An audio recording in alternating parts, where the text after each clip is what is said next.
Until a few weeks ago, it looked as though the conflict in Ukraine was moving into a grinding stalemate, that we would go into the winter months without any significant result. It was expected to be a frozen conflict without either side being in a position to claim victory. But all of that has changed dramatically in the last few days. And that has happened because of the sudden and successful Ukrainian offensive through most of Kharkiv. And this naturally has galvanized Ukraine's Western backers, whether it's the United States or its European partners, as much as it has led to brickbats in Moscow. The Russian military must ask itself, what sort of force can it deploy to regain the initiative after Ukraine captured more territory in 1 week than the Russian forces had in 5 months? Perhaps that is a singular reason why this week Vladimir Putin, the president of Russia, has announced a partial national mobilization. Для защиты нашей Родины, ее суверенитета и территориальной целостности, для обеспечения безопасности нашего народа и людей на освобожденных территориях, считаю необходимым поддержать предложение Министерства обороны и Генерального штаба о проведении в Российской Федерации частичной мобилизации. On Crux Decode, will Russia be forced to mobilize more and more troops to try and reinvigorate its ragged units? What has been the history of mobilization in the middle of a war like we've seen in Vietnam? Can Putin afford to be seen as retreating after these tactical losses in Kharkiv?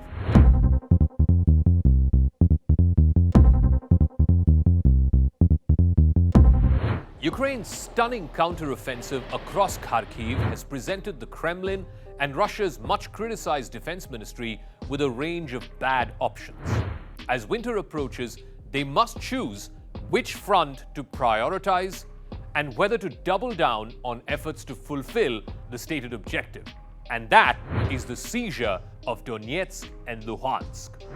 The Russians currently hold about 20% of Ukrainian territory, and that includes Crimea as well as parts of the south. Taking Donetsk now looks far more difficult than it was a few weeks ago. In fact, 7 months of war have shown the far-reaching shortcomings in Russian logistics. And that is only expected to get tougher in what is colder and harsher weather. With the loss of Izyum and Kupiyansk, Russia has lost one of the main axes through which it was controlling this war. It was controlling the entry and exit into Donetsk. They've lost this crucial axis in the last few days. And at the same time, Russian defense forces in Kherson are under growing pressure thanks to Ukraine's success in cutting off resupply across the Dnipro River. Kherson is the third largest city in Ukraine, and if eventually both Kharkiv and Kherson, the second and third biggest cities in the country, fall to Ukrainian forces, then that would be a body blow to Russia's special military operation. But that is not the only worry for Moscow right now. There are persistent reports of discipline fraying among the Russian units. The absolutely chaotic manner in which Russian troops retreated from parts of Kharkiv, that is evidence of how disorderly their advances have been. In fact, vast amounts of military hardware were abandoned. It points to a chronic command and control problem within the Russian military, particularly within this special military operation. And those problems are not going to fix themselves overnight. Ukraine too, and make no mistake about this, Ukraine too has lost thousands of soldiers, including many from its best units in Donbass.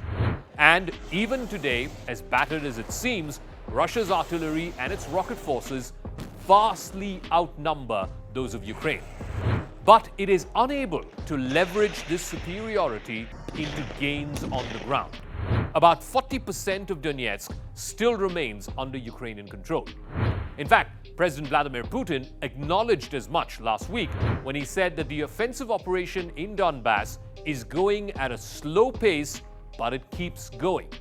Gradually, the Russian army is occupying new territories, unquote. Now, despite calls in Moscow for a mass general mobilization, Vladimir Putin has chosen to go for the safer option, which is a partial mobilization. So those who are already in the reserves of the Russian armed forces, or those who've already served and taken voluntary retirement, they are now being called in for this partial mobilization. They will have to be brought in for military conscription. Putin does not seem to be in a hurry to call a wider national draft. Because remember, national drafts like the one that we saw in America during the Vietnam War, that did not exactly go down well with the general population. It did not endear the people of America to the rulers of that time. And Putin knows this very well. But the announcement made this week of a partial mobilization is the clearest sign yet that Putin is not backing down. He is in fact doubling down. He does not have the option of backing off simply because defeat is not an option for a strong man like Vladimir Putin. So the partial mobilization that was announced this week was in response to the loss of territory that we're seeing in places like Izyum, Kupiyansk, and others, where the Ukrainian forces have retaken, according to the Ukrainian president, about 6,000 square kilometers of territory. Now, some observers have also begun to ask that very unlikely question, something that no one dared to ask 7 months ago when this war began, whether Ukraine can actually win this war. Now, that depends on how you define victory. It is President Zelensky's stated intention that he's going to recover all the occupied territories, so that includes Donbass, that includes Crimea. In fact, General David Petraeus, who is the former CIA director, he says he expects Ukraine to retake most of the territory seized by Russia since February. He also goes on to say it is even conceivable that Ukraine could retake Crimea and Donbass. That is not something that anyone would have suggested or anyone would have thought likely to happen 7 months ago when this war began. But having said that, it's not going to be easy. It is going to take time. It is going to involve tough fighting. And if that were Ukraine's goal, then its supply lines would be stretched as well. Its units would be spread thin.